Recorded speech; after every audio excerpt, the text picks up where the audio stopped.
Patrick. Le vrai faux de l'info avec de la matinale avec Jean-Philippe Ballas. Bonjour Jean-Philippe. Bonjour Patrick, bonjour à tous. Ce matin, migrants et risque d'épidémie. Avec Marine Le Pen, la présidente du Front National, candidate en Nord-Pas-de-Calais-Picardie, invitée sur France Bleu hier matin.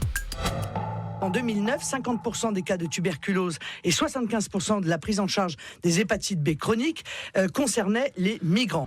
Alors, en 2009, 50% des cas de tuberculose et 75% des prises en charge d'hépatite B concernaient des migrants. Affirmation de Marine Le Pen, vrai ou faux?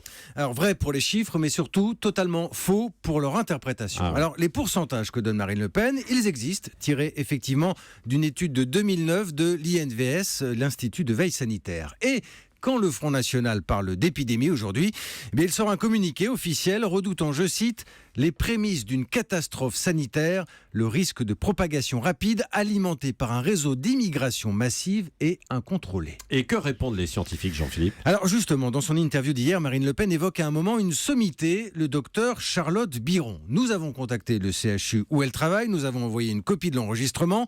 Grosse colère, Patrick, du docteur Biron, qui se souvient effectivement avoir donné un cours sur le sujet, mais qui se dit révolté par l'utilisation de son nom par Marine Le Pen et de données scientifiques, je cite, sorties de leur contexte et utilisées de manière abusive. Oui, alors sur le fond, quand même, Jean-Philippe, on imagine malgré tout qu'il y a quand même, c'est vrai, des problèmes sanitaires dans les camps, non? Effectivement, personne ne dit le contraire, mais pour ce qui est d'un risque majeur d'épidémie, Patrick, là, les médecins démentent formellement. Dans le Nord-Pas-de-Calais, par exemple, il y a des cas de gale, oui, de tuberculose aussi, mais ce sont les mêmes, nous dit-on, que parmi la population précaire de la région. Encore une fois, il n'y a pas de recrudescence et pas de lien avec l'immigration. Merci Jean-Philippe Ballas. Donc c'était vrai pour le chiffre, mais faux dans l'interprétation. Merci.